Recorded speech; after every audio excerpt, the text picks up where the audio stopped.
Welcome back नाजरीन। अच्छा जदम साहब, आपका ताल्लुक़ पेशावर से है या नहीं? नहीं या हरीपुर से, सॉरी, जी आपने जी बताया था हरीपुर हरीपुर जी से जी। आपका। और इस वक्त पाकिस्तान में सबसे बेहतरीन लॉ कॉलेज कौन सा आप समझते हैं? अब उसमें तो इसकी देखें एक ये भी डेफिशिएंसी है कि कैटेगराइज होनी चाहिए। तो अभी जो प्राइवेट सेक्टर में तो लम से ज़्यादा जो है वो अच्छा, लम अच्छे, का लॉ स्कूल है, वो इज़ अच्छा वन है। ऑफ द बेस्ट स्कूल जी इन और पाकिस्तान। जो पब्लिक सेक्टर में है, पब्लिक सेक्टर में तो मतलब है खैबर लॉ कॉलेज जो किस खैबर तरह? लॉ कॉलेज भी अच्छा है, यूनिवर्सिटी ऑफ जो पंजाब है वहाँ का भी जो कॉलेज है वो अच्छा है। पब्लिक सेक्टर में तो आप एक बिग सिटी में जो भी यूनिवर्सिटी के अंदर कॉलेज होता है, तो KPK में तो जो खैबर लॉ कॉलेज है यूनिवर्सिटी ऑफ पेशावर में, वो बड़ा ओल्ड इंस्टीट्यूशन है और बड़ा अच्छा कॉलेज है। तो इस तरह पब्लिक सेक्टर में तो पहले जो इस्टेब्लिश हुए हैं वो भी ठीक है, लेकिन अभी जो जिस तरह मैंने आपको बताया प्राइवेट कॉलेज जो बन गए तो उन्होंने फिर बहुत ज़्यादा इंक्रोचमेंट कर ली और बड़ा मशरूमिंग ग्रोथ हो गई कॉलेजों की। तो उसमें थोड़ा सा फिर इस पे बड़ा अच्छा, अब प्रोफेशन पे PTI ने ये जब बानी कायद जो तहरीक इंसाफ के थे ये जेल हो गया, तो इन्होंने एक स्ट्रेटजी ये बनाई थी कि जी जो हम अपने कैंडिडेट्स इलेक्शन में खड़े करेंगे ज़्यादातर वो कला होंगे, क्योंकि वो कला के ख़िलाफ़ ज़रा एक्शन लेना, ये इन्होंने पब्लिकली कहा है कि जी जी जी। हमारी स्ट्रेटजी यही है कि हम वो कला को टिकट दें। वो नहीं ही उन्होंने किया है वाकई, किया है। उन्होंने बिल्कुल। तो उससे क्या फ़र्क तो नहीं पड़ा, कोई ख़ास या फ़र्क नहीं पड़ा? उससे बहुत बड़ा फ़र्क पड़ा है। अच्छा। उससे फ़र्क ये पड़ा है कि आप PTI देखें, एक तो जहाँ पे कैंडिडेट खड़े नहीं हो सकते वो कला को खड़ा कर दिया है। 2-4 केसेस ऐसे वो समझते हैं कि हमें हमारी जीत थी लेकिन हमें हराया गया है, लेकिन अदरवाइज तो पार्टी को उन्होंने बहुत सपोर्ट दी है। वरना तो पार्टी का जिस तरह से आप देखें रिजल्ट देखें ना, KPK में उन्होंने किस तरह किया बैक।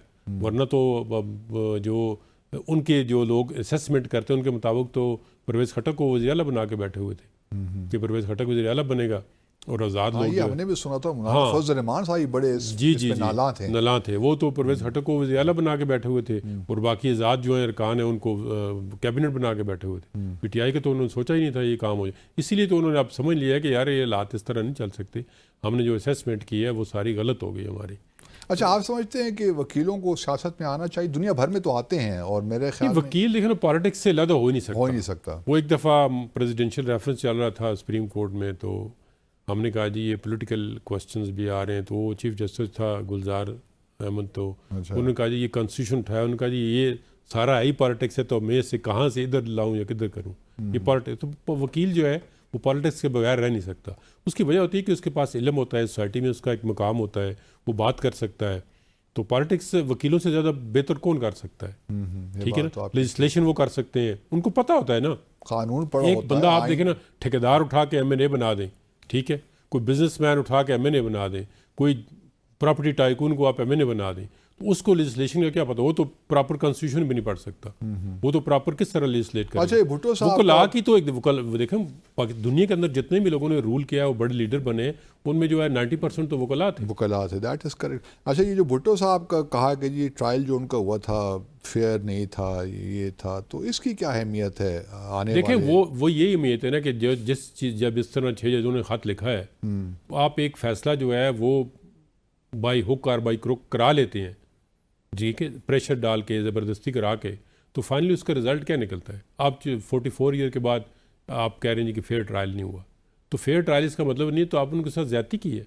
तो आप इसका मतलब जिन्होंने फेयर ट्रायल नहीं किया अभी तो उनका ट्रायल होना चाहिए था। लेकिन वो तो अगर हयात नहीं है तो क्या किया हाँ जाए? यही कुछ बात है ना, वो तो अभी उस जो करेक्टिव मेजर भी लेने हैं आपने जल्दी करें। ये रेफरेंस देखें ना, 16 साल तो मेरे ख्याल में ज़्यादा, 16 साल से भी ज़्यादा सुप्रीम कोर्ट के अंदर पड़ा रहा। ये जुडिशरी की नाकामी है सबसे बड़ी, कि आप एक चीज़ पड़ी रहती है, आप एक मतलब एक पर्सनली, अभी काजी फैसल साहब आए ना आते तो हो सकता है फिर भी पड़ा रहता। तो ये बड़ा है ना कि एक पर्सन भी बड़ा मैटर करता है सिस्टम के अंदर, कि एक बंदे ने एक चीज़ उठा ली दूसरा नहीं उठा रहा था। कुछ लोग ये भी कह रहे हैं कि जी एक और गलती करने जा रहे हैं, जिस तरह भुट्टो का फेयर ट्रायल नहीं हुआ था, इस तरह जो इमरान खान है उसको भी फेयर ट्रायल नहीं ये मिलेगा। इमरान खान का तो उस तरह का कोई जुडिशियल मतलब है, उसका मर्डर का ट्रायल तो नहीं कर रहे कि है। उसको कोई लाइफ इम्प्रिजनमेंट, अगर दे भी गए लाइफ इम्प्रिजनमेंट एक दिन देते हैं उस दिन सस्पेंड हो जाती है। लेकिन वो साइफर के केस में लोग कह रहे थे ना तो कि ख़त्म हो, साइफर केस जो है वो सजा भी सस्पेंड हो जाएगी, या हो सकता है साइफर का केस, आप साइफर को बेहतर समझते हैं मुझसे। नहीं, मैं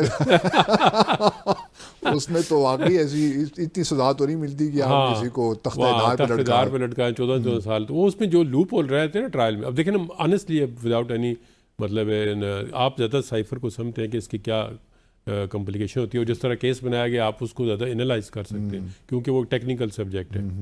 तो उसमें जो सज़ा हुई है, मेरे ख्याल में जज से ज़्यादा आप साइफर को समझते हैं।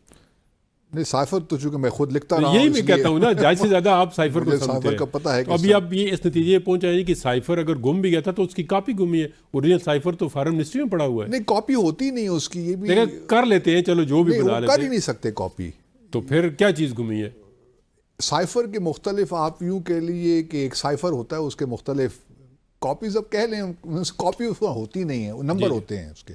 लेकिन बट यू कैन, मतलब है उसका 1 से 2 कर सकते हैं, दो कर सकते हैं, या लेकिन 3 कर सकते हैं। हाँ, वो कर लेकिन लेट्स सकते से हैं। साइफर इसको कह दे, लेकिन एक ओरिजिनल है, एक ओरिजिनल आप, कोई सब ओरिजिनल होती ओरिजिनल है, होते सब हैं। ओरिजिनल होती तो है, फिर तो अगर एक गुम जाए दूसरा आपके पास मौजूद दूसरा है, मौजूद होता है, तो फिर उसका मतलब That ये is correct, हाँ, that that is is correct. correct। तो वो यही कह रहे हैं कि ओरिजिनल साइफर या जो ओरिजिनल चीज़ है या जो कॉपी भी लेकिन है। ये तोशा खाना का जो केस है, या जो 190 मिलियन, मिलियन हाँ पाउंड जी। वाला केस है, इसके बारे में क्या सर ख्याल है? देखिए, कहाँ जो तक आपके जाएंगे? पास क्रिमिनल केस होते हैं ना, वो आपने बनाने होते हैं prosecution behind any reasonable doubt. जब आप किसी भी शख्स पे, इवन पॉलिटिशियन पे, जो आप जल्दी में केस बनाते हैं, जिसकी आप प्रोसिक्यूशन जेल में करते हैं, तो ऑब्वियसली एक रीजनेबल माइंड के अंदर, ये न्यूट्रल माइंड है, उसके अंदर, जहन के अंदर ये बात आती है कि आपका ट्रायल फेयर नहीं हो रहा। ओके, देखिए ना, एक जज को आप जेल के अंदर लेके जा रहे हैं, कहते हैं वहाँ पे ट्रायल करो, तो ऑर्डिनरी कोर्स वो ऑप्टिक्स ही ठीक नहीं है फिर। नहीं, आप जो लोग उनको लेके जाते हैं, हर एक दुनिया के बंदे को पता होता है कि ये इसके पीछे कोई और फोर्सेज हैं जो बंदे को जेल में लेके जा रही हैं। मिसाल के तौर पर एक इलेक्शन कमीशन ऑफ पाकिस्तान के अंदर एक कंटेम्प्ट का मैटर था, मैं पर्सनली उसके बड़े, हालांकि मेरे काफ़ी मतलब बड़े क्लोज मेंबर जो है, मेरा उनके लिए बहुत रिस्पेक्ट भी है, बड़े दोस्त भी हैं, तो मैंने उनको मशवरा दिया, यार जेल में आप कॉन्स्टिट्यूशनल बॉडी नहीं जाना चाहिए, आपको अच्छा नहीं लगता ना कि आप इतना बड़ा एक बॉडी, आपका स्टेटस है, तो आप जेल अच्छा, में आसिफ जरदारी साहब सदर बन गए हैं, और आसिफ जरदारी साहब की पर्सनालिटी ऐसी है कि वो सबके साथ, सबको साथ लेकर Reconciliation। तो आप समझते हैं कि उनका बहैसियत सदर शायद वो अपना किरदार कोई इस मामले में निभाएं? कोई आप देख रहे हैं, कोई पॉसिबिलिटी आपको है? नहीं, जरदारी देखें साहब के चेहरे पे हमेशा हंसी रहती है, हंसी रहती ठीक है। उसमें एक ये है कि जब वो पहले भी प्रेसिडेंट बने तो उन्होंने 18th अमेंडमेंट उसकी वजह से बनी, खैबर पख्तूनख्वा का नाम उनकी वजह से हुआ, जी हाँ। तो उसके अंदर फ्लेक्सिबिलिटी है, ठीक है। बाज़ का तो गुस्सा हर बंदे को आ जाता है, इस तरह मैंने अभी जज साहब की मिसाल दी आपको, लेकिन उसके अंदर फ्लेक्सिबिलिटी है कि वो चलना जानता है सियासी कुफ्तों के साथ भी, जो मुक़्तदर हल्के हैं या दूसरी कुफ्तें उनको साथ भी मिला के, तो उसके अंदर ये एक चीज़ है कि वो आगे लेके जा सकता है मुख्तलिफ सोच के लोगों को। तो आप समझते हैं कि शायद कुछ वो इनिशिएटिव ले सकें इस मामले में? मेरे ख्याल में वो इनिशिएटिव ले सकता है, बिल्कुल। और प्राइम मिनिस्टर को भी थोड़ा कन्विंस कर हाँ, दें कि कन्विंस बस कर अब लें कि जी जाने हमें- दीजिए हाँ, जी, जाने थोड़ा से दीजिए। मामलात को ठीक करते प्राइम हैं। मिनिस्टर ने भी जाने ही देना है, जब उधर से झंडी मिल जाएगी तो प्राइम मिनिस्टर बेचारे ने तो कुछ भी नहीं करना। अगर नवाज शरीफ साहब ने झंडी ना दिखाई तो फिर अब नवाज शरीफ साहब प्राइम मिनिस्टर वो होते भी तो एस्टेब्लिशमेंट है ना जी। वो वो अपनी establishment है। वो एस्टेब्लिशमेंट से वो अपने तौर पे हाँ, अपनी अपने तौर एस्टेब्लिशमेंट पे है, है, लेकिन अभी उनका इतना उसमें मेरे ख्याल में रोल नहीं है। रोल नहीं रहा हुकूमत में, आप समझते हैं? मतलब ना शहबाज शरीफ साहब is calling the shots, exactly, yes. Not Nawaz Sharif. Behind Shahbaz Sharif somebody लेकिन else is calling the shot। What about Maryam Nawaz? वो तो वो अपने देखो, बाप को ही उनका तो देखती अपना होंगी। एक उसका, जहाँ तक पंजाब की पॉलिटिक्स है या पंजाब की एडमिनिस्ट्रेटिव चीज़ें हैं, असल वो चीज़ तो उसकी चीज़ पंजाब ही की है ना पंजाब। जी। लेकिन असल जो है ना जी, देखो पंजाब के अंदर ये है ना कि अब आप मिसाल के छोटी सी आपको मिसाल दो, जेल के अंदर किसकी जो है वो कौन कंट्रोल कर रहा है? वो मरियम नहीं कर रही। अच्छा, हालांकि वो वडियाला में है, पिंडी में है, लेकिन नहीं नहीं नहीं, इट्स नॉट। आओ देखे ना, वो पावर ही नहीं है ना। एक आपकी एक लाइन उन्होंने खींची हुई है कि जी आप यहाँ से यहाँ तक है, यहाँ से आगे नहीं आपने आना। वो चाहे फॉरेन पॉलिसी है, चाहे वो मिनिस्ट्री ऑफ इंटीरियर है, चाहे वो कोई जेल है, चाहे वो कोई कैदी है। अब हम उसका ज़्यादा डिटेल में एनालिसिस नहीं करना चाहते, लेकिन एक लाइन वहाँ पे लगी हुई है कि इससे आगे जो है ना वो नहीं आना। तो देखिए, अब आज 27वीं शब भी है, लैलतुल क़दर भी है, मतलब पॉसिबल है कि आज लैलतुल क़दर हो, कहा यही जाता है। तो आप क्या देख रहे हैं पाकिस्तान का मुस्तकबिल इन तमाम हालात को सामने रखते हुए? हम तो देखें जी, आप भी माशाल्लाह उम्र हो गई है, हमारे भी थोड़े से, चलो आपसे कम है थोड़े से, दुआ ही कर सकते हैं कि अल्लाह पाक हालात बेहतर करे। खाली दुआओं से काम तो नहीं चलता और हर शख्स पर्सनली अपने आप को ठीक करे, अपने आप से शुरू करे। जी जी, सबसे बड़ी बात ये है कि वो अपने आप का अपना एहतसाब करे, एनालिसिस करे कि जी हमें क्या करना चाहिए और हमें गलत काम नहीं करना चाहिए। ठीक है, हमें एक छोटी सी लालच के लिए एक बहुत बड़ा एक जो है रिस्क नहीं लेना चाहिए, या एक गलत काम या रियासत के जो मफादात हैं उनको अपने आप से ऊपर रखें। नहीं, एज ए देखें, आज दिन तक पाकिस्तान को एज ए पाकिस्तान कंसिडर नहीं करते।